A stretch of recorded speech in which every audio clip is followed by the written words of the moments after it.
William Mitchell had always believed his life was perfectly ordinary.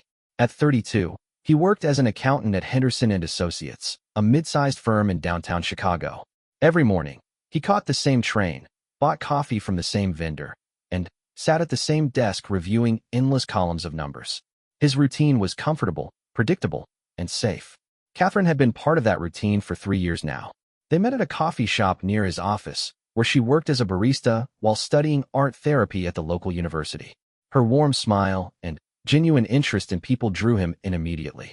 She remembered every customer's order, asked about their families, and somehow made even the grumpiest morning commuters leave with lighter steps. Their relationship blossomed slowly but surely. William admired Catherine's compassion and creativity, while she appreciated his stability and quiet strength. They moved in together after 18 months, renting a cozy 2-bedroom apartment with large windows that Catherine filled with plants. She painted in the spare room, creating beautiful landscapes and portraits that captured emotions William never knew existed. Catherine graduated 6 months ago and now worked at Riverside Mental Health Center, helping children and adults process trauma through art. She would come home with stories about breakthrough moments, describing how a splash of color or bold brushstroke helped someone express feelings they couldn't put into words. William loved watching her face light up as she talked about her work, her hands moving expressively as she painted invisible pictures in the air. Everything seemed perfect until 3 weeks ago when Catherine started acting differently. At first, William attributed the changes to work stress. She mentioned dealing with particularly difficult cases, children who had experienced terrible things, adults struggling with depression and anxiety. The emotional weight of her job was enormous, and William assumed she was simply processing the heavy nature of her work. But the changes became more pronounced. Catherine, who usually chatted enthusiastically about her day, grew quiet and withdrawn. She would come home and immediately retreat to her art room, sometimes staying there until well past midnight.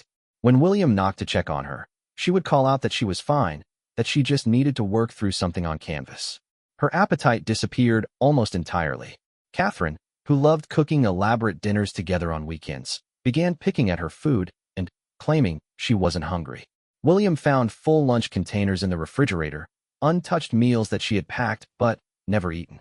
When he expressed concern, she brushed it off, saying she had been eating snacks throughout the day. Sleep became elusive for both of them. Catherine would toss and turn for hours, and William could feel the tension radiating from her body. Sometimes he woke to find her sitting by the window, staring out at the city lights with an expression he couldn't read. When he asked if she wanted to talk, she would simply kiss his forehead and say she was working through some things, that everything would be okay soon. The most troubling change was in her art. Catherine's paintings had always been vibrant and hopeful, even when dealing with serious subjects. But lately, her canvases were filled with dark, swirling colors and shadowy figures that seemed to emerge from nightmares. The beauty and light that characterized her work had been replaced by something that made William's stomach twist with unease. William tried to give Catherine space, while making it clear he was there if she needed him. He brought her tea while she painted, left encouraging notes in her lunch bag, and suggested relaxing activities they could do together. She always smiled and thanked him, but there was something hollow in her responses, as if she was going through the motions of being okay rather than actually feeling it. Last Tuesday, William decided to surprise Catherine with dinner at Marino's, the Italian restaurant where they had their first date. He made reservations, bought her favorite flowers, and even picked up the wine they had shared that magical evening 3 years ago. When he presented the surprise, Catherine's face lit up with genuine joy for the first time in weeks. At dinner, she seemed more like herself. She laughed at his terrible jokes, told him about a young client who had painted a beautiful rainbow after months of only using black and gray, and even ordered dessert. William felt hopeful that whatever had been troubling her was finally resolving itself. They walked home hand in hand, and Catherine leaned against his shoulder, whispering that she was lucky to have someone who cared about her so much. But the next morning brought a return to the strange behavior. Catherine was already dressed and ready to leave when William woke up, claiming she had an early meeting with her supervisor. She barely touched her coffee and seemed anxious to get out the door. When William kissed her goodbye, she clung to him a moment longer than usual, as if memorizing the feeling. That evening, Catherine called to say she would be late, that she was meeting with a colleague about a difficult case. Her voice sounded strained, different somehow, but William couldn't pinpoint exactly what was wrong. He heated up leftover pasta and watched the news, checking his phone every few minutes for updates. Catherine finally came home around 9:30, looking exhausted and pale. She went straight to the bathroom for a long shower, then emerged in her pajamas and curled up on the couch next to William. They watched a mindless sitcom together, Catherine's head on his shoulder, and for a moment everything felt normal again. But when William suggested they go to bed, Catherine said she wasn't tired yet and wanted to read for a while. He found her in the morning asleep on the couch, still wearing her pajamas, with a book fallen open across her chest. The book was about trauma therapy, filled with highlighted passages and margin notes in Catherine's careful handwriting. Work became William's refuge from the growing anxiety at home. He threw himself into spreadsheets and financial reports, finding comfort in the logical progression of numbers and the satisfying click of his calculator. His colleague Marcus noticed his distraction and asked if everything was okay. William found himself admitting that Catherine had been struggling with something, though he couldn't say exactly what. Marcus, who had been married for 15 years, offered some perspective. He explained that sometimes people needed to work through personal issues on their own timeline, that pushing too hard could make someone retreat further. He suggested that William continue being supportive while also taking care of himself, not to let someone else's struggles consume his own well-being. The advice made sense, but it was difficult to follow. William loved Catherine deeply and wanted to help her through whatever she was facing. He researched articles about supporting someone with depression, about work-related stress in healthcare fields, about the secondary trauma that could affect therapists and counselors. Everything he read emphasized patience, understanding, and professional help when needed. Friday afternoon brought an unexpected phone call. Catherine's voice was shaky as she asked if William could pick her up from work instead of her taking the train. She claimed her car was making strange noises, and she didn't trust it for the drive home. Something in her tone made William immediately agree, even though it meant leaving work early and fighting rush-hour traffic. When William arrived at Riverside Mental Health Center, he had to wait nearly 20 minutes before Catherine emerged from the building. She looked smaller somehow, hunched into her coat despite the warm September weather. Her usually bright eyes were red-rimmed and tired, and she clutched her purse tightly against her body as if protecting something precious inside. The drive home was mostly silent. Catherine stared out the passenger window, occasionally touching her forehead as if fighting a headache. When William asked about her car, she seemed confused for a moment before remembering her earlier story. She mumbled something about taking it to a mechanic next week, but her explanation felt rehearsed and unconvincing. That weekend, William suggested they visit Catherine's sister Emma, who lived about an hour away in the suburbs. Emma and Catherine had always been close, and William thought some family time might help lift Catherine's spirits. But Catherine declined, saying she had too much work to catch up on and needed to prepare for the upcoming week. Instead, Catherine spent most of Saturday in her art room with the door closed. William could hear her moving around, the soft sounds of brushes on canvas, occasional sighs of frustration. He brought her lunch and found her standing in front of a new painting, tears streaming down her face. The canvas showed a dark forest with a small figure in white, barely visible among the twisted trees. When William asked about the painting, Catherine wiped her eyes and said it represented feeling lost, being in a place where you couldn't see the way forward. She explained that many of her clients felt this way, trapped in their own dark forests of trauma and pain. The painting was her attempt to capture that feeling, to understand what they were experiencing so she could better help them find their way out. Sunday brought a brief return to normalcy. Catherine woke up early and made pancakes, humming quietly as she cooked. They read the newspaper together over coffee, discussing articles about local politics and upcoming cultural events. Catherine even suggested they check out the new art exhibition downtown the following weekend. But as the day progressed, William noticed Catherine becoming increasingly agitated. She checked her phone constantly, seemed unable to concentrate on conversations, and kept finding small tasks that needed immediate attention. By evening, she was clearly anxious about something, though she insisted everything was fine when William asked. Monday morning arrived with unseasonable rain and dark clouds that seemed to mirror Catherine's mood.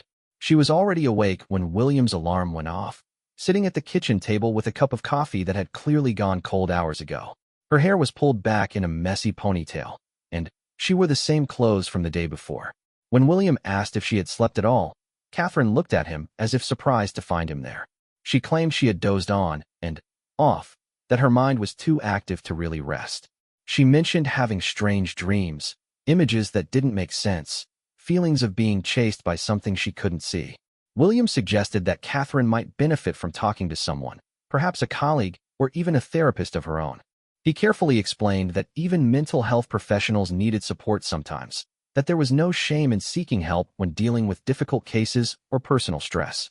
Catherine's response was sharp and defensive, insisting that she was perfectly capable of handling her own problems. The conversation ended with Catherine apologizing for snapping, but the damage was done. William felt shut out, helpless to provide the support he desperately wanted to give. He went to work with a heavy heart, unable to concentrate on his tasks as he worried about what might be happening at home. That evening, William decided to take action. He stopped by the florist and picked up a bouquet of sunflowers, Catherine's favorite flowers.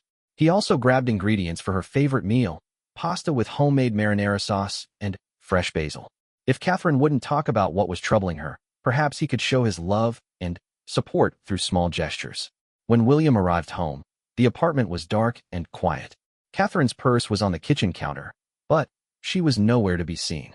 He called her name and heard a muffled response from the art room. When he knocked, Catherine said she would be out in a few minutes, that she was just finishing something important. An hour passed, then another. William prepared dinner alone, the sunflowers bright and cheerful in their vase despite the growing darkness outside. He set the table for two and waited, the food growing cold as minutes ticked by. Finally, around 8 o'clock, Catherine emerged from her art room looking pale and shaky. She apologized profusely for losing track of time, hugged William tightly, and admired the flowers with what seemed like genuine appreciation. They reheated dinner together, and Catherine made an effort to engage in conversation, asking about William's day and sharing a funny story about one of her younger clients. But William could see the exhaustion in her eyes, the way her hands trembled slightly as she twirled her pasta. Whatever was happening in that art room, whatever Catherine was working through on her canvases, was taking a tremendous toll on her physical and emotional well-being. After dinner, Catherine insisted on doing the dishes while William relaxed on the couch. He could hear her moving around the kitchen, the sound of running water and clinking plates. But then, the sound stopped abruptly, replaced by an unsettling silence that made William's stomach clench with worry. When he went to check on her, he found Catherine standing at the kitchen sink, staring at her reflection in the dark window above. Her hands were submerged in the soapy water, but she wasn't moving, wasn't washing anything. She seemed frozen, lost in some internal struggle that William couldn't begin to understand. William gently touched her shoulder, and Catherine startled as if waking from a dream. She looked around the kitchen with confusion, as if surprised to find herself there. When William asked if she was okay, she nodded quickly and resumed washing dishes, but her movements were mechanical, automatic, lacking her usual grace and attention to detail. That night, William lay awake listening to Catherine's restless breathing beside him. She mumbled occasionally in her sleep, words he couldn't quite make out, sounds of distress that made his heart ache. He wanted to wake her, to pull her from whatever nightmare was playing in her mind, but he was afraid of making things worse. Tuesday brought more of the same strange behavior, but with an added element that worried William even more. Catherine seemed to be watching him, studying his face when she thought he wasn't looking. She asked odd questions about his schedule, about whether he had any meetings or appointments that might keep him late at the office. When William mentioned that he might need to work overtime to finish a quarterly report, Catherine's relief was palpable. She quickly covered her reaction, claiming she was just glad he was staying busy and engaged with his work. But William had the distinct impression that Catherine wanted him gone, that his presence was somehow making whatever she was dealing with more difficult. The realization hurt more than William wanted to admit. For 3 years, they had been each other's safe haven, the person they turned to when the world felt overwhelming. Now it seemed like Catherine needed space from him, needed to face her demons without his help or comfort. He felt rejected and confused, unsure of how to navigate this new dynamic in their relationship. Wednesday evening brought the moment that would change everything. William had indeed worked late, finishing the quarterly report that was due the next morning. He arrived home around 8:30 to find the apartment unusually tidy, as if Catherine had spent the day cleaning and organizing. Her art supplies were neatly arranged, her canvases stacked and covered, the living room spotless and welcoming. Catherine greeted him with a smile that seemed forced but genuine in its effort. She had ordered Chinese takeout from their favorite restaurant and set the table with their good dishes and the sunflowers from earlier in the week. She was dressed nicely, her hair styled the way William loved, makeup carefully applied to hide the exhaustion that had become her constant companion. They ate dinner together, and Catherine seemed more like herself than she had in weeks. She told funny stories about her clients, asked about William's work projects, and even suggested they plan a weekend trip to the mountains for the following month. William felt hopeful that whatever crisis had been building was finally beginning to resolve. After dinner, Catherine suggested they watch a movie together. She picked a romantic comedy they had enjoyed on their second date, and they curled up on the couch with a bowl of popcorn between them. Catherine laughed at all the right moments, made sarcastic comments during the silly parts, and seemed genuinely relaxed for the first time in weeks. But, as the movie ended and they prepared for bed, William noticed something that made his blood run cold. On the coffee table, partially hidden beneath a magazine, was an envelope with his name written in Catherine's careful script. The handwriting was shaky, uncertain, completely unlike her usual confident strokes.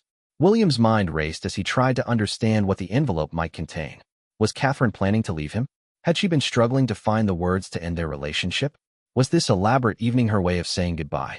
The questions swirled in his head as he followed Catherine to their bedroom, the envelope's presence burning in his consciousness like a physical weight. Catherine seemed nervous as they got ready for bed, checking and rechecking that the doors were locked, adjusting the curtains multiple times, organizing and reorganizing items on her nightstand. William wanted to ask about the envelope, but something held him back. Perhaps it was fear of what he might learn, or maybe an intuitive sense that the revelation would come in its own time. They lay in bed together, Catherine curled against William's side in a way that felt both familiar and desperate. Her body was tense despite her attempts to appear relaxed, and William could feel her heart beating rapidly against his chest. She whispered that she loved him, that she was sorry for being difficult lately, that everything would make sense soon. The words felt like a goodbye, and William's fear intensified. He held Catherine closer, breathing in the familiar scent of her shampoo, trying to memorize the feeling of her in his arms. Whatever was in that envelope, whatever truth Catherine had been struggling with, William sensed that his comfortable, predictable life was about to change forever. As Catherine's breathing finally evened out in sleep, William stared at the ceiling and wondered what shocking revelation awaited him. He thought about the past few weeks, searching for clues he might have missed, signs that could have prepared him for whatever was coming. But all he could think about was how much he loved the woman sleeping beside him, and how desperately he wanted to protect her from whatever was causing her so much pain. Thursday morning arrived with an unusual stillness that made William's skin prickle with unease. Catherine was already awake when he opened his eyes, sitting at the edge of the bed and staring at the wall with an expression he couldn't read. Her shoulders were rigid with tension, and her hands were clasped so tightly in her lap that her knuckles had turned white. When William reached out to touch her arm, Catherine startled as if she had forgotten he was there. She turned to face him, and, for a moment, her mask slipped completely. The fear in her eyes was so raw, so overwhelming, that William felt his heart skip a beat. But then, she smiled, the expression bright and false, and began chattering about needing to get to work early for an important meeting. Catherine moved through her morning routine with mechanical precision, but William noticed the small tremors in her hands as she applied her makeup, the way she had to retry her hair 3 times before achieving the neat bun she usually managed effortlessly. She barely touched her breakfast, claiming she was too nervous about the meeting to eat much. As Catherine gathered her things to leave, William felt a desperate urge to make her stay, to call in sick, and spend the day talking through whatever was troubling her. But something in her demeanor warned him against pushing too hard. Instead, he kissed her goodbye and watched from the window as she walked to her car, her movements quick and anxious. The envelope remained on the coffee table like a ticking bomb. William circled around it all morning, getting ready for work while stealing glances at his name written in Catherine's increasingly shaky handwriting. Every instinct told him to open it immediately, to end the suspense that was eating away at his sanity. But a deeper intuition suggested that Catherine wanted to be present when he read whatever message she had left for him. Work provided no distraction from the growing anxiety gnawing at William's chest. Numbers blurred on his computer screen as his mind raced through possibilities, each scenario more frightening than the last. His colleague Marcus stopped by his desk twice to check if he was feeling well, noting his pale complexion and distracted behavior. During his lunch break, William called Catherine's office, but her colleague Jennifer said she hadn't come in that morning. According to Jennifer, Catherine had called to say she was sick and would need to reschedule her afternoon appointments. The lie hit William like a physical blow, confirming that whatever Catherine was dealing with had escalated beyond his worst fears. William tried calling Catherine's cell phone, but it went straight to voicemail. He left what he hoped was a casual message, saying he had heard she wasn't feeling well and asking if she needed anything from the store. His voice sounded strained even to his own ears, barely containing the panic that was building with each passing hour. The afternoon crawled by with agonizing slowness. William found himself checking his phone every few minutes, hoping for a text or call from Catherine that never came. He made excuses to walk past windows that faced the direction of their apartment, as if he might somehow see her from 20 miles away. His work suffered as his concentration dissolved entirely, replaced by a growing sense of dread that something terrible was about to happen. At 3 o'clock, William could no longer stand the uncertainty. He told Marcus he was feeling sick and needed to go home early. Marcus looked concerned but didn't ask questions, simply telling William to take care of himself and get some rest. The drive home through afternoon traffic felt endless, every red light an eternity, every slow-moving car an obstacle between him and the answers he desperately needed. William's hands were shaking as he unlocked the apartment door. The silence that greeted him felt different from the usual quiet of an empty home. It was heavy, charged with significance, like the moment before lightning strikes. He called Catherine's name, but the only response was the echo of his own voice bouncing off the walls. The envelope was exactly where he had left it, but now it seemed to pulse with malevolent energy. William approached it slowly, his heart hammering against his ribs. When he picked it up, the paper felt substantial, as if Catherine had written more than just a simple goodbye note. His name was written on the outside in blue ink, with small smudges that suggested tears had fallen while she wrote. With trembling fingers, William opened the envelope and pulled out several sheets of Catherine's personal stationery. Her handwriting covered both sides of each page, sometimes neat and careful, other times hurried and emotional. As he began to read, the familiar foundation of his world started to crumble. The letter began with an apology so heartfelt and desperate that William felt tears spring to his eyes before he had even learned what Catherine was apologizing for.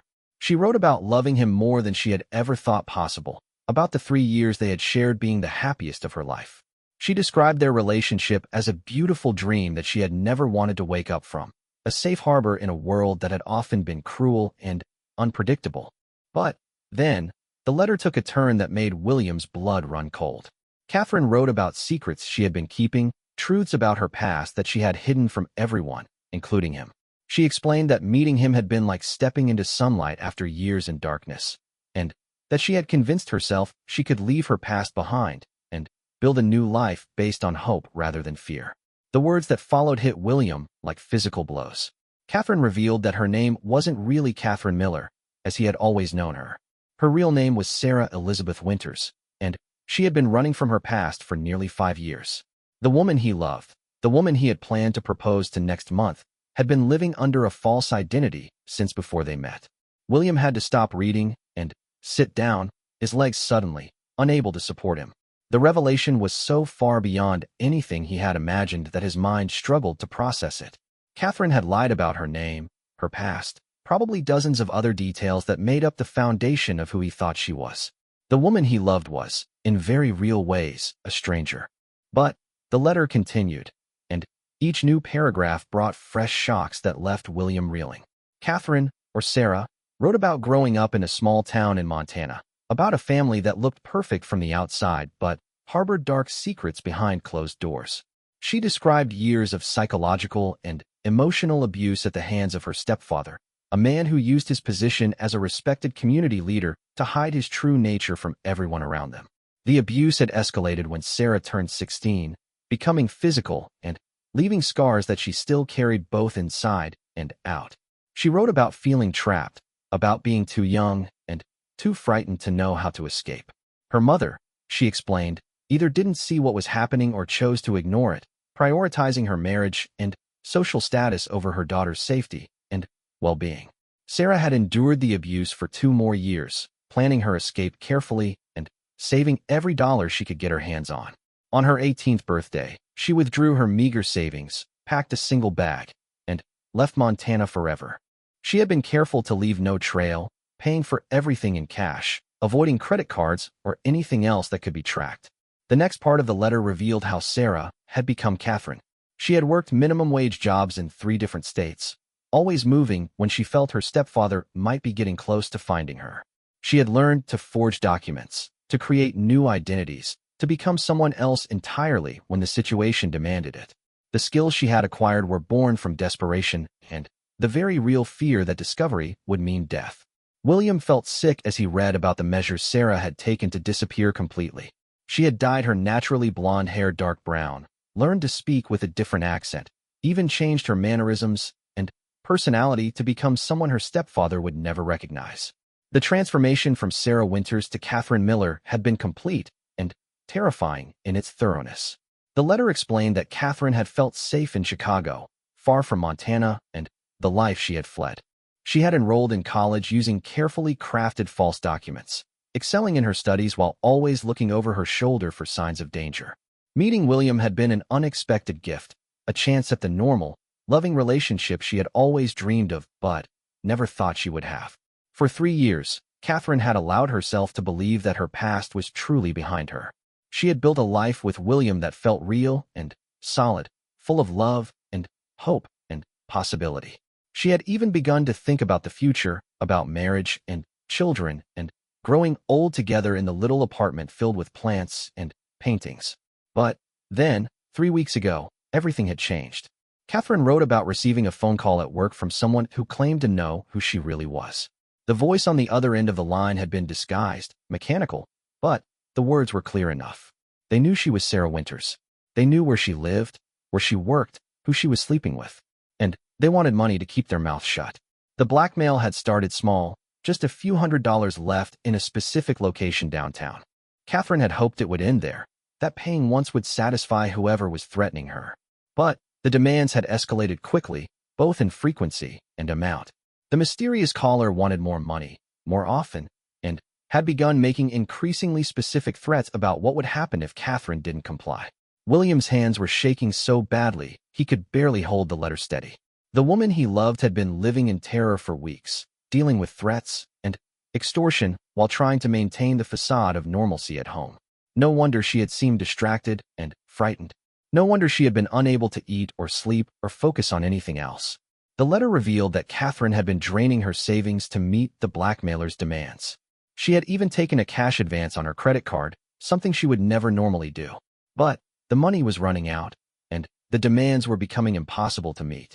The caller had begun making threats not just against Catherine, but against William as well, describing in detail what they would do to him if Catherine didn't continue paying. Catherine wrote about considering going to the police, but the blackmailer seemed to know too much about her fake identity. They had threatened to expose her to immigration authorities, to her employer, to William himself. She would lose everything she had worked so hard to build, and William would be left dealing with the aftermath of her deception.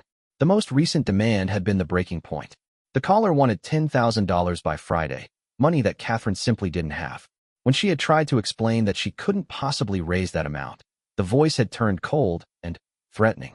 They knew William's schedule, knew where he worked, knew that he took the same train every morning at exactly 7:15. William felt ice water run through his veins as he read Catherine's description of the caller's detailed knowledge about his daily routine. Someone had been watching them, studying their lives, waiting for the perfect moment to strike. The violation felt almost physical, the knowledge that their private moments had been observed and cataloged by a stranger with malicious intent. The letter went on to explain that Catherine had made the impossible decision to disappear again. She couldn't raise the money the blackmailer wanted, and she couldn't bear the thought of William being hurt because of her past. She had spent the last few days making careful preparations, just as she had done 5 years ago when she fled Montana. Catherine had already emptied her bank accounts and converted everything to cash. She had purchased a used car under a false name and hidden it several blocks away. She had created new identity documents and found a temporary place to stay in a city William had never heard her mention. By the time he was reading this letter, she would already be gone, vanishing as completely as she had done before. The next paragraphs broke William's heart completely. Catherine wrote about how much it hurt to leave him, about the agony of giving up the only real happiness she had ever known. She described watching him sleep the night before, memorizing his face and the sound of his breathing, knowing it would be the last time she would ever see him peaceful and unaware. She begged him not to try to find her, explaining that any contact between them would only put him in more danger.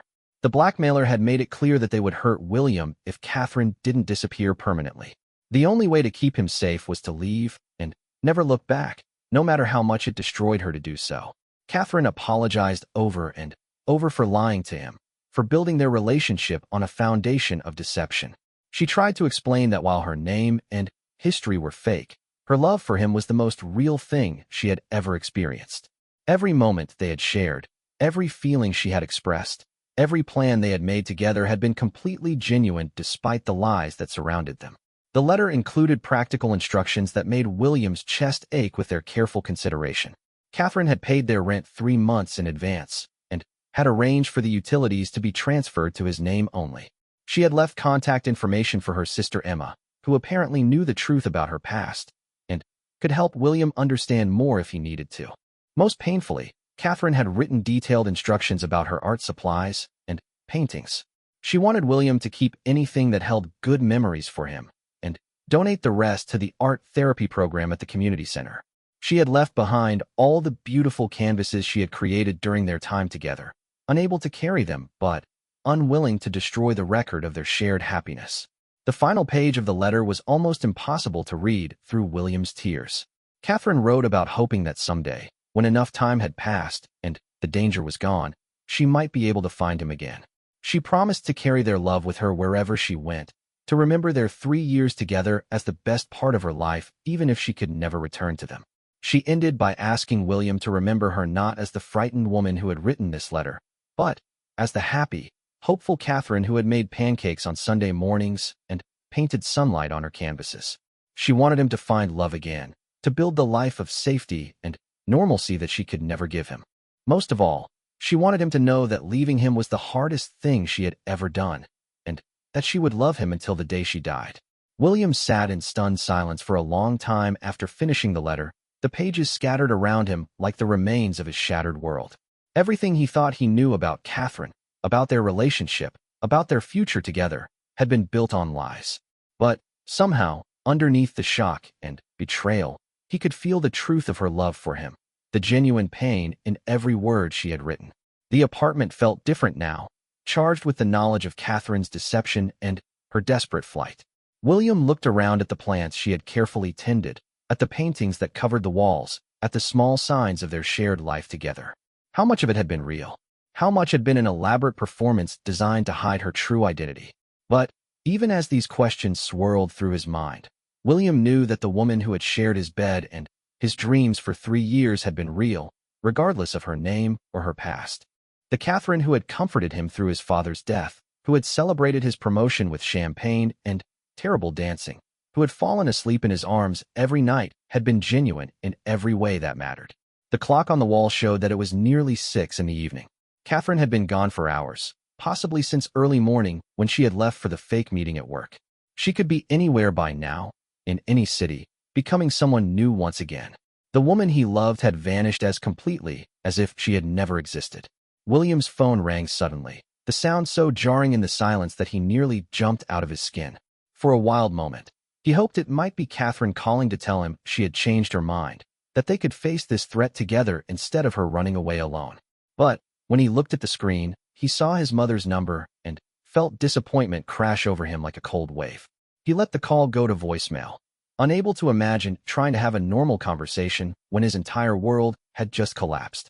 The thought of explaining Catherine's disappearance to his family, of admitting that he had been living with a stranger for 3 years, was overwhelming.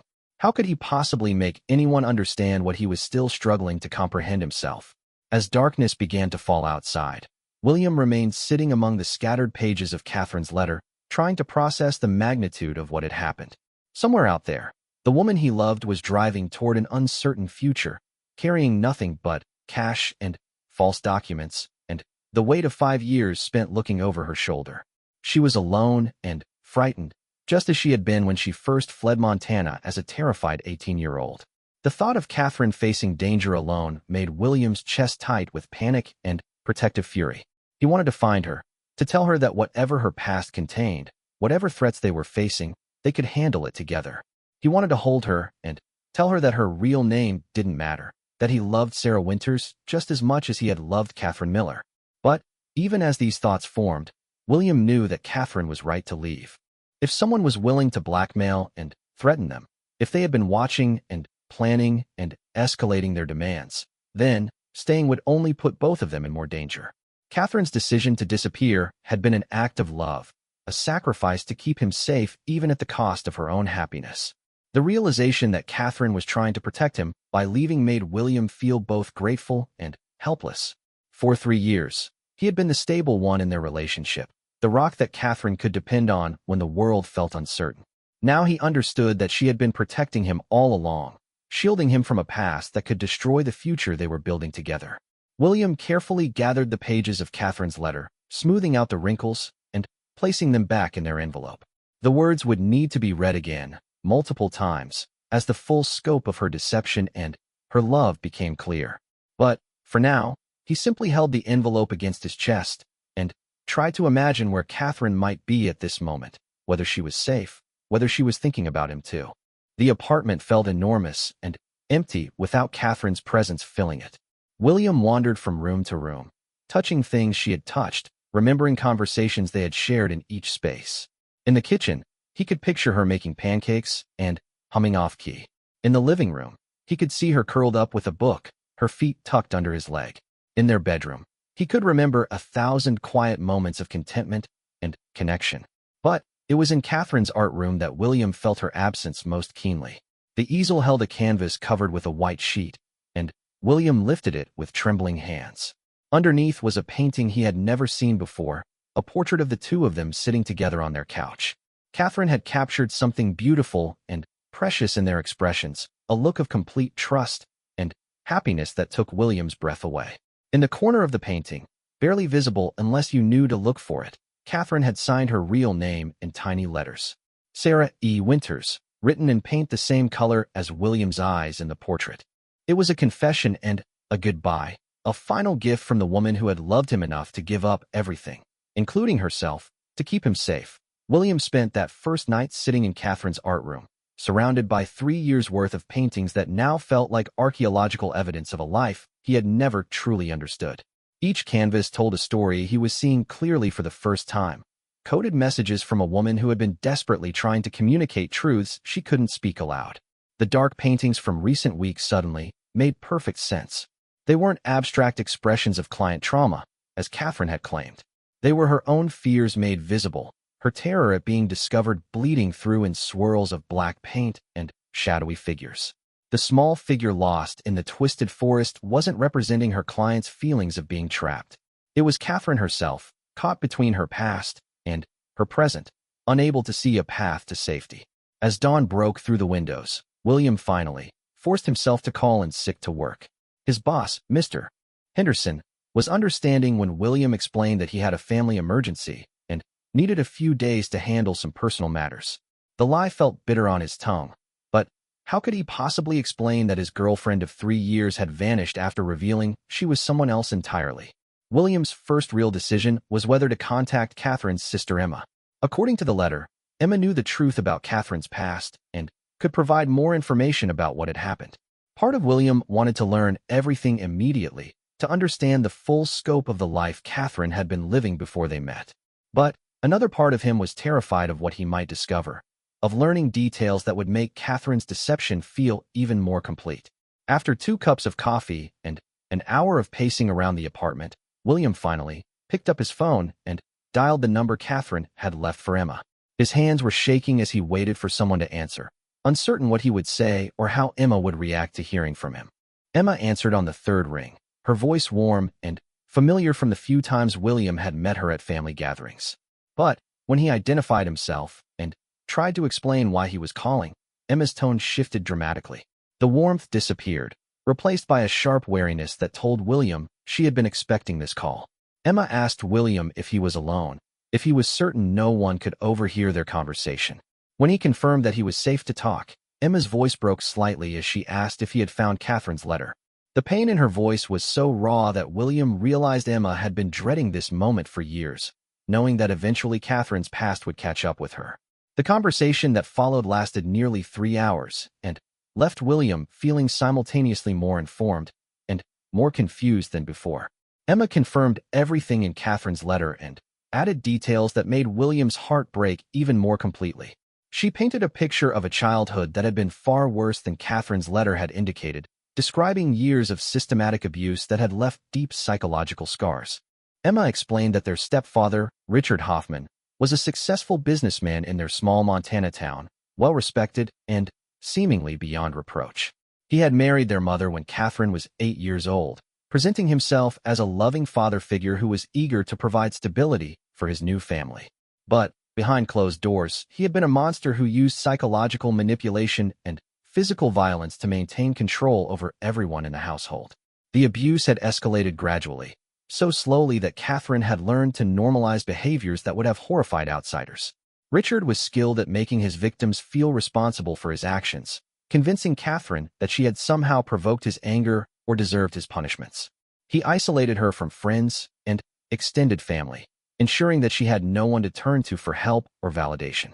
Emma, being 4 years younger, had been somewhat protected by Catherine's presence in the household. Catherine had deliberately drawn Richard's attention to herself, enduring worse abuse to keep her little sister safe. It was a sacrifice that Emma still carried guilt about, knowing that Catherine had suffered more because she was trying to be a protective older sister. When Catherine turned 16, the abuse had taken on sexual undertones that terrified her into planning her escape. Emma described finding Catherine researching how to change her identity, practicing new signatures, and carefully saving every dollar she could earn from her part-time job at the local grocery store. Catherine had confided in Emma about her plans, making her promise to never reveal where she had gone or what name she was using. The night Catherine left, she had woken Emma up to say goodbye. Emma remembered her sister as pale and trembling, clutching a single bag and a manila envelope containing the false documents she had somehow managed to obtain. Catherine had promised to contact Emma once she was safely settled somewhere, but warned that it might be months or even years before she could risk any communication. Emma had covered for Catherine's disappearance as long as possible, telling their mother that Catherine was staying with a friend. But when Richard realized Catherine was truly gone, his rage had been terrifying. He had turned the house upside down looking for clues about where she might have gone, screaming accusations at Emma and their mother about helping Catherine escape. The police had been called to file a missing person report, but Emma suspected that Richard had somehow influenced the investigation. The search for Catherine had been perfunctory at best, and after a few weeks, the case had been quietly closed with the assumption that Catherine had run away voluntarily. Richard had told everyone in town that Catherine was an ungrateful daughter who had broken her mother's heart by disappearing without explanation. Emma had heard from Catherine sporadically over the 5 years since she left Montana. The communications were always brief and carefully coded, usually just postcards with innocuous messages that let Emma know Catherine was alive and relatively safe. Emma had never known exactly where Catherine was living or what name she was using, understanding that her sister's safety depended on maintaining that distance. The last postcard had arrived 8 months ago, a picture of the Chicago skyline with a message about the beautiful weather and how much Catherine was enjoying her art classes. Emma had kept all the postcards in a shoebox, treasures that represented her only connection to the sister she missed desperately. She had always hoped that someday Catherine would feel safe enough to come home for a visit, or at least to have a real conversation about the life she had built. When William described the phone calls and blackmail that had prompted Catherine's latest disappearance, Emma's reaction was immediate and visceral. She was certain that Richard was behind the threats, though she couldn't prove it. Emma explained that Richard had never stopped looking for Catherine, hiring private investigators and monitoring social media for any sign of his missing stepdaughter. Emma suspected that Richard's motivations went beyond simple control or the desire to bring Catherine home. She believed he was afraid of what Catherine might reveal about their family if she ever felt safe enough to speak publicly about the abuse.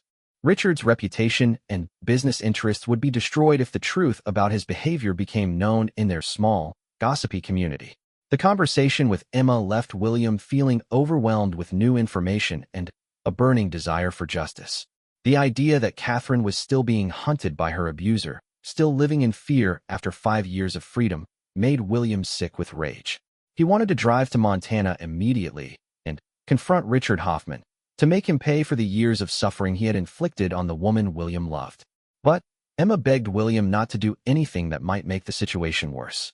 She explained that Richard was cunning and manipulative, capable of turning any confrontation to his advantage. She also reminded William that Catherine had disappeared specifically to protect him, and that inserting himself into the situation would only put him in the same danger Catherine had been trying to avoid. Emma did offer one piece of hope. She had been saving money for years with the intention of helping Catherine if she ever needed to disappear again. Emma had nearly $15,000 set aside, money that could help Catherine establish a new identity and stay hidden until the threat passed. The challenge was finding a way to get the money to Catherine without endangering her further or revealing her location to anyone who might be watching. After hanging up with Emma, William felt simultaneously more connected to Catherine and more devastated by her absence. Learning the full scope of her childhood trauma made her strength and resilience even more remarkable, but it also highlighted how much pain she had been carrying throughout their entire relationship. He wished desperately that she had trusted him enough to share her past, though he understood why the risk had seemed too great. William spent the rest of the week in a strange limbo, going through the motions of daily life while processing the magnitude of what he had learned. He returned to work on Wednesday, telling his concerned colleagues that he was dealing with a family situation that required his ongoing attention. The normalcy of office routines felt surreal when his personal life had been turned completely upside down. Marcus noticed William's distraction and gently asked if there was anything he could do to help. William found himself admitting that Catherine had left unexpectedly due to some family problems, though he couldn't bring himself to reveal the true complexity of the situation. Marcus offered practical support, suggesting that William might benefit from talking to a professional counselor about dealing with relationship stress. The suggestion made William realize that he was completely out of his depth. He had no experience with situations involving abuse, false identities, or blackmail. He didn't know how to help Catherine or even how to cope with his own feelings of loss and betrayal. The idea of talking to someone who specialized in trauma and crisis situations suddenly seemed essential. William spent Friday afternoon researching therapists who dealt with domestic abuse survivors and their families. He found Dr. Rachel Martinez, a psychologist who specialized in helping people cope with the aftermath of intimate partner violence and family trauma. Her website included information about supporting loved ones who had experienced abuse, and William felt hopeful that she might be able to help him understand how to process what had happened. Dr. Martinez had an opening the following Monday, and William scheduled an emergency session. The prospect of talking to a professional about Catherine's situation felt both terrifying and necessary. He needed someone to help him sort through his conflicted feelings of love, betrayal, anger, and helplessness. He also desperately wanted advice about whether there was anything he could do to help Catherine from a distance. That weekend, William made a decision that surprised him with its clarity. He contacted a private investigator named David Chun, who specialized in cases involving stalking and harassment. William wasn't sure exactly what he hoped to accomplish, but he felt compelled to do something active rather than simply accepting Catherine's disappearance as permanent. David Chun agreed to meet with William on Sunday afternoon at a coffee shop downtown. William brought copies of Catherine's letter and shared the basic outline of the situation, though he was careful not to reveal any details that might compromise Catherine's current safety. David listened carefully, taking notes and asking thoughtful questions about the timeline of events and the nature of the threats Catherine had received. David's assessment was sobering but not hopeless. He confirmed Emma's suspicion that Richard Hoffman was likely behind the blackmail, explaining that abusers often use technology and hired help to maintain control over their victims even across great distances. The escalating demands and specific knowledge about William's routine suggested someone with resources and determination. However, David also pointed out several mistakes that the blackmailer had made that might provide opportunities for investigation. The phone calls had been made from somewhere, probably using technology that could be traced if approached correctly. The detailed surveillance of William's routine suggested someone had been physically present in Chicago, possibly leaving evidence of their presence. David proposed a careful investigation that would focus on gathering evidence about the blackmailer's identity and methods without doing anything that might alert them to the investigation. If they could prove that Richard Hoffman was behind the threats, they might be able to build a case that would stop the harassment permanently and allow Catherine to reclaim her life. The plan would require patience and careful coordination, but it offered the possibility of a real solution rather than simply accepting that Catherine would have to keep running forever. David estimated that a thorough investigation might take several months, but he was confident that someone making threats and demanding money had left traces that could be followed. William agreed to hire David, feeling hopeful for the first time since reading Catherine's letter. The investigation would be expensive, but Emma had offered to help with the costs using the money she had been saving for Catherine. More importantly, it gave William a sense of purpose, a way to actively work toward bringing Catherine home rather than simply grieving her absence. As William prepared for his first therapy session with Dr. Martinez, he reflected on how completely his life had changed in just 1 week. 7 days ago, he had been planning to propose to a woman he thought he knew completely. Now he was working with a private investigator to track down the abusive stepfather of a woman whose real name he was still learning to say out loud. But underneath all the shock and confusion, William's love for Catherine remained unchanged. Whether she called herself Sarah Winters or Catherine Miller, whether her past was filled with trauma or triumph, she was still the woman who had made his life brighter for 3 years. He was determined to find a way to bring her home safely, to show her that love was stronger than fear, and that some things were worth fighting for no matter how difficult the battle might be. The night before his therapy appointment, William sat in Catherine's art room and studied the painting she had left behind, the portrait of them together on their couch. Her tiny signature in the corner, Sarah E. Winters, felt like a promise and a plea. She had trusted him enough to reveal her real name, even if only in a place where she knew he would eventually find it. William touched the painted surface gently, tracing the outline of Catherine's face with his finger. Somewhere out there, she was sleeping alone in an unfamiliar place, probably wondering if she had made the right choice by leaving. William wanted her to know that he understood why she had gone, that he respected her courage in trying to protect him, and that he would spend as long as it took to make it safe for her to come home. The investigation was just beginning, but William felt more determined than he had since reading Catherine's letter. Richard Hoffman had stolen Catherine's childhood and forced her to live in hiding for 5 years. Now he had driven her away from the first real happiness she had found since escaping his control. William had no intention of letting that stand unchallenged. As he turned off the lights in Catherine's art room, William made a promise to the woman he loved, wherever she might be. He would find the truth about what had happened. He would make sure Richard Hoffman faced consequences for his actions. And he would prove to Catherine that she didn't have to face her demons alone anymore. That love could be stronger than fear when 2 people were willing to fight for their future together. The road ahead would be difficult and uncertain, but William no longer felt helpless. He had allies in Emma and David Chun and Dr. Martinez. He had a plan that offered real hope for resolution. Most importantly, he had a love that was strong enough to survive deception, distance, and whatever other challenges lay ahead. Catherine might have disappeared, but she hadn't escaped his heart, and he had no intention of giving up on the possibility of bringing her home where she belonged. Dr. Rachel Martinez's office was warm and inviting, filled with soft lighting and comfortable furniture that immediately put William at ease. He had been nervous about this first therapy session, uncertain how to articulate the complex emotions swirling through his mind since Catherine's disappearance. But Dr. Martinez's calm presence and gentle questions helped him begin to untangle the knots of confusion that had been growing tighter each day. William found himself talking about Catherine for nearly an hour, describing their relationship and the gradual changes he had noticed in recent weeks. Dr. Martinez listened without judgment, occasionally asking clarifying questions that helped William see patterns he had missed. She helped him understand that the signs of Catherine's distress had been classic symptoms of someone dealing with threats and trauma, behaviors that made perfect sense in light of what he now knew about her situation. The most difficult part of the session was discussing his feelings of betrayal and confusion about Catherine's deception. William struggled to reconcile his anger at being lied to with his understanding of why Catherine had felt the need to hide her past.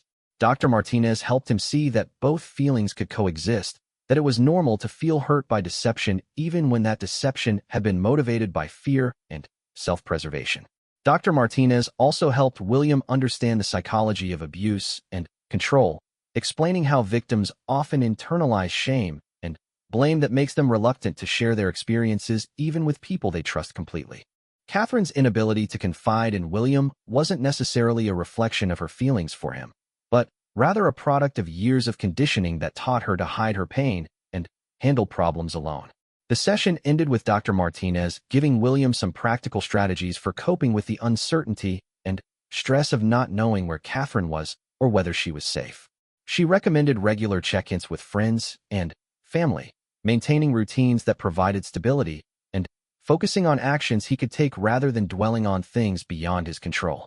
William left the appointment feeling more centered than he had since reading Catherine's letter. The conversation with Dr. Martinez had helped him see that his emotional response to Catherine's disappearance was normal and healthy, not a sign of weakness or failure. She had also validated his decision to hire a private investigator, agreeing that taking action was often better than waiting passively for situations to resolve themselves. David Chen called that evening with an update on his preliminary investigation. He had begun by researching Richard Hoffman's business interests and personal history, looking for connections to Chicago or any evidence of recent travel to the area. The investigation was still in early stages, but David had already uncovered some interesting information that suggested Richard was more involved in Catherine's disappearance than Emma had suspected. Richard's business, Hoffman Construction, had recently bid on several projects in the Chicago area, providing a legitimate excuse for him to travel to the city multiple times over the past few months. David had found records of hotel stays and rental car agreements that placed Richard in Chicago during the exact time frame when Catherine had begun receiving threatening phone calls. More disturbing, David had discovered that Richard had recently hired a private investigation firm that specialized in discreet surveillance and information gathering. The firm's services included background checks, social media monitoring, and personal surveillance, exactly the type of activities that would be needed to track down someone living under a false identity.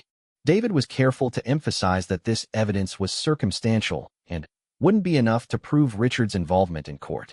But it strongly suggested that Emma's suspicions were correct, and that Richard had indeed been systematically searching for Catherine with professional help. The escalating blackmail demands coincided perfectly with the timeline of Richard's business trips to Chicago. The news filled William with both relief and rage. Relief because it confirmed that Catherine's fears were legitimate and her decision to disappear had been necessary for her safety. Rage because it meant that Richard Hoffman had never stopped hunting the stepdaughter who had escaped his control 5 years ago, and that he was willing to destroy Catherine's new life to drag her back into his sphere of influence.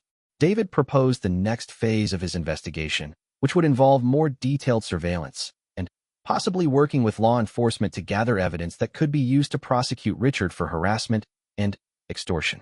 The process would be slow and careful, designed to build an airtight case without alerting Richard to the fact that he was being investigated. Emma called later that week with news that made William's blood run cold. She had received a visit from Richard, who claimed to be concerned about Catherine's welfare and wanted to know if Emma had heard from her recently. Richard's questions were probing and specific, asking about Catherine's friends, her interests, and whether she had ever mentioned any particular city she wanted to visit. Emma had been careful to reveal nothing, claiming that she hadn't heard from Catherine in over a year and had no idea where she might be. But Richard's visit confirmed that he knew Catherine had disappeared from Chicago and was now trying to track her new location through her family connections. The net was closing, and Catherine was running out of places to hide. The conversation with Emma prompted an emergency meeting with David Chen to discuss accelerating the investigation timeline. David agreed that Richard's escalating behavior suggested he was getting desperate, which could make him more dangerous, but also more likely to make mistakes that would provide evidence. They decided to contact the FBI about the interstate nature of the harassment and the possibility that Richard had committed federal crimes by crossing state lines to stalk and extort Catherine. William spent the next 2 weeks living in a strange state of suspended animation, going through the motions of normal life, while waiting for updates from David and preparing for the possibility that Catherine might reach out to him. He kept his phone charged and nearby at all times, hoping for a call or text that would let him know she was safe. The apartment felt like a museum dedicated to their relationship, filled with reminders of Catherine's presence, but empty of her actual self. William found himself talking to her paintings, explaining about the investigation and promising that he was doing everything possible to make it safe for her to come home. The conversations felt both comforting and heartbreaking, a one-sided dialogue with the woman he missed desperately. Marcus at work continued to be supportive, covering for William's distraction and emotional state without asking too many questions.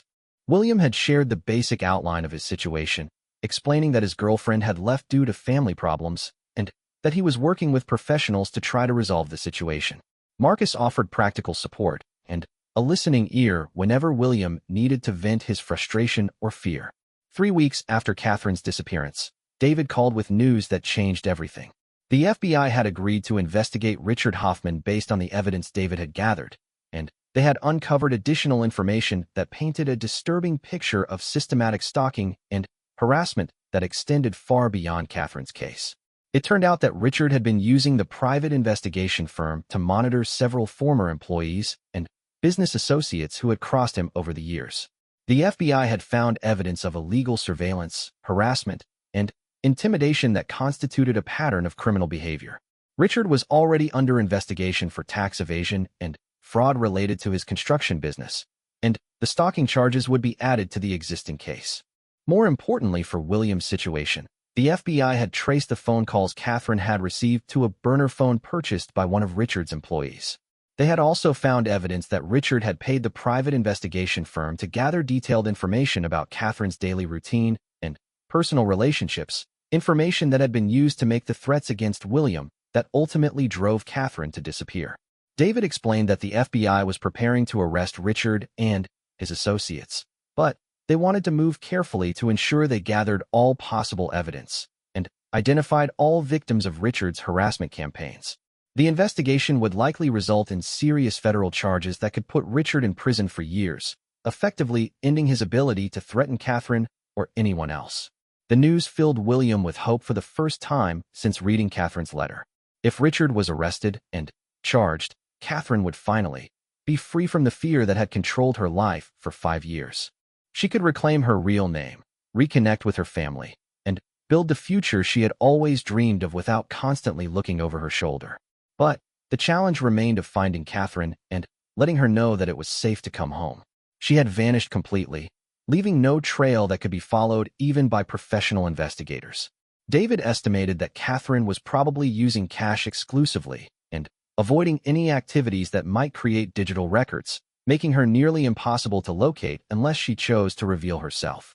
William and Emma developed a plan to try to reach Catherine through coded messages in places she might see them. Emma created social media accounts using references only Catherine would understand, posting innocuous messages that contained hidden meanings about Richard's arrest and the end of the immediate threat. William placed personal ads in newspapers in cities where Catherine might have gone, using phrases and references from their relationship that would be meaningless to anyone else, but would hopefully catch her attention. The waiting was the most difficult part. Every day brought the possibility that Catherine might see one of their messages and realize it was safe to make contact. But there was no way to know if she was even looking or whether the fear of exposure was still too strong for her to risk any communication that might reveal her location. Dr. Martinez helped William cope with the uncertainty by focusing on the positive developments in the case and the progress being made toward a permanent solution. She reminded him that Catherine's silence didn't mean she didn't want to come home, but rather that she was being careful to protect both herself and him until she was certain the danger had passed. For weeks after Catherine's disappearance, David called with the news William had been waiting for. Richard Hoffman had been arrested at his home in Montana on federal charges including stalking, extortion, wire fraud, and tax evasion. The private investigation firm he had hired was also under investigation, and several of their employees had been charged with harassment and illegal surveillance. The arrest had been carefully coordinated to gather maximum evidence and identify all of Richard's victims. FBI agents had seized computers, phones, and financial records that documented years of criminal behavior extending far beyond Catherine's case. The evidence was overwhelming, and Richard's lawyers were already discussing plea bargains to avoid the lengthy prison sentence he would face if convicted on all charges. Emma was overjoyed when William called to share the news.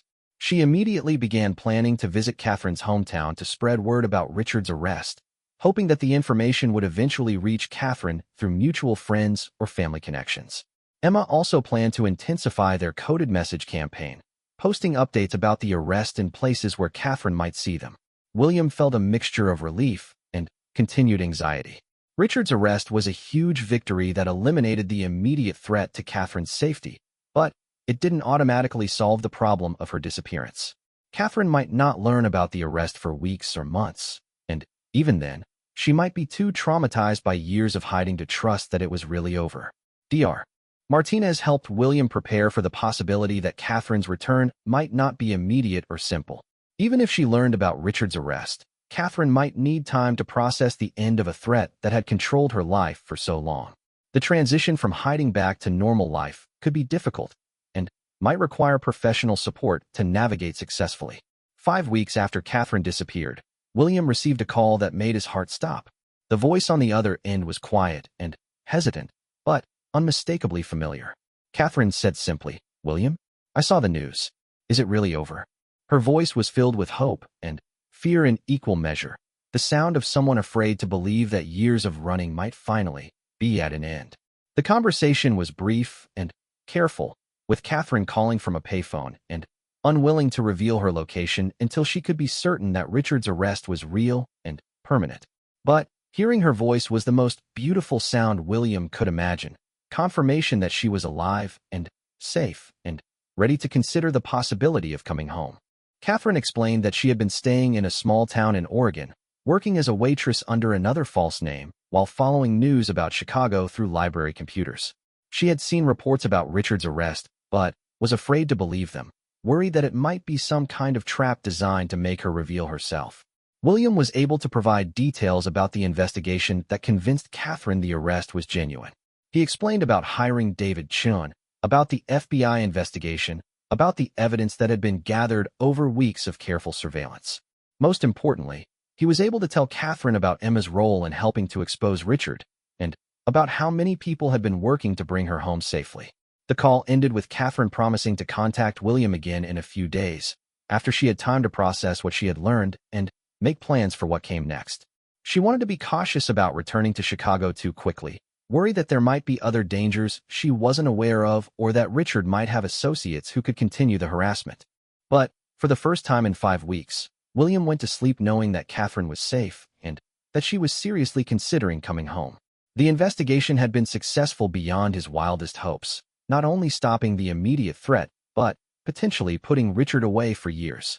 The woman he loved was finally free to reclaim her life and her future, and William was ready to support her through whatever challenges lay ahead as she made the transition from hiding back to the real world. The next few days would be crucial as Catherine weighed her options and decided when and how to return to the life she had been forced to abandon. But William was confident that their love was strong enough to survive everything they had been through, and that the future they had dreamed of was finally within reach once again. Emma was already making plans to travel to Chicago to be there when Catherine returned, and Dr. Martinez had agreed to help Catherine process the trauma of her extended ordeal when she was ready for professional support. The network of people who cared about Catherine was prepared to help her rebuild her life on her own terms, free from the fear that had controlled her for too long. William looked around their apartment with new eyes, seeing it not as a museum of lost love, but as a home waiting for Catherine's return. Her paintings still covered the walls, her plants still filled the windows with green life, and her art supplies waited patiently for the day when she would feel safe enough to create beauty again instead of hiding from the darkness that had pursued her for so long. 2 days after that first phone call, Catherine called again from a different location, this time willing to talk longer and share more details about her experiences during the 5 weeks she had been in hiding. Her voice sounded stronger, more like the woman William remembered, though he could still hear the caution that had become second nature after years of looking over her shoulder. Catherine explained that she had driven nearly nonstop from Chicago to a small town called Millfield in rural Oregon, where she had rented a tiny room above a diner using cash and the false identity she had prepared as an emergency backup. The town was the kind of place where strangers were noticed but not questioned too closely, where someone could blend in by being helpful and quiet without drawing unwanted attention. She had taken a job as a waitress at the diner within days of arriving, needing both the income and the normalcy of routine work to keep herself from falling apart completely. The job was demanding, but simple, requiring none of the emotional investment of her art therapy work and providing a welcome distraction from the grief of leaving William and the fear of what Richard might do to find her. The hardest part, Catherine admitted, had been the complete isolation from everyone she cared about. She couldn't risk contacting William or Emma, couldn't use her phone or computer, couldn't even paint because buying art supplies might have created a paper trail. For 5 weeks, she had lived in a state of emotional suspended animation, going through the motions of survival, while part of her heart remained frozen in the life she had been forced to abandon. Catherine had been following news about Chicago through computers at the local library, searching for any mention of Richard or signs that he was still actively pursuing her. When she saw the first reports about his arrest, she had been afraid to believe them, convinced that it might be another trap designed to flush her out of hiding. It had taken several days of careful research to confirm that the arrest was real and that the charges were serious enough to represent a permanent solution. William shared everything he had learned about the investigation, describing David Chin's meticulous work and the FBI's discovery of Richard's extensive criminal activities. He explained about the evidence that had been gathered, the other victims who had been identified, and the likelihood that Richard would be facing decades in federal prison. Most importantly, he assured Catherine that the threat was truly over, that Richard's ability to hurt her or anyone else had been completely eliminated. The conversation gradually shifted from practical matters to personal ones, with Catherine asking about their apartment, about her plants, about the painting she had left unfinished on her easel. William described how carefully he had maintained everything exactly as she had left it, how her art supplies were still organized the way she preferred, how her coffee mug still sat in the kitchen cabinet waiting for her return. Catherine's voice broke when William told her about the portrait she had painted of them together, about finding her real signature hidden in the corner. She explained that painting that portrait had been her way of saying goodbye to the happiness they had shared, a final record of the love that had made the previous 3 years the best of her life. She had signed it with her real name as a way of finally being honest about who she truly was, even if William might never see it. The conversation lasted nearly 2 hours, with both of them sharing fears and hopes about what came next. Catherine was terrified that too much had changed between them, that the deception and trauma of the past few months had damaged their relationship beyond repair. William reassured her that his love had only grown stronger through the ordeal, that learning about her past had made him admire her courage and resilience rather than question her character. Catherine admitted that she was also afraid of returning to normal life after weeks of hiding and hypervigilance. The constant fear had become a habit that would be difficult to break, and she wasn't sure she remembered how to live without constantly looking over her shoulder. William suggested that they could work through those challenges together, that he would be patient while she readjusted to feeling safe in the world. They made plans for Catherine's return, agreeing that she would drive back to Chicago over the weekend when she could travel during daylight hours and call William at regular intervals to confirm her safety. Emma would fly in from Montana to be there when Catherine arrived, and Dr. Martinez had cleared her schedule to provide immediate support if Catherine needed professional help processing her experiences. Catherine was nervous about facing Emma after so many years of hiding, worried that her sister might be angry about the lies and deception that had separated them for so long. William assured her that Emma understood why Catherine had felt the need to disappear, that Emma blamed Richard entirely for the situation and was simply grateful that Catherine was finally safe enough to come home. The logistics of Catherine's return required careful planning to ensure her safety and legal protection. David Chun had been working with the FBI to document all of Richard's criminal activities, including the harassment campaign that had driven Catherine into hiding. Catherine's testimony would be crucial evidence in the federal case, but she would be protected as a victim and witness rather than investigated for her use of false identities. Dr. Martinez had explained that Catherine might experience a range of emotions upon returning home, from relief and joy to anxiety and depression as the adrenaline of survival mode wore off. The transition from crisis response to normal life could be jarring, and Catherine might need time and support to readjust to living without constant fear. William took Friday off work to prepare for Catherine's homecoming, buying groceries for her favorite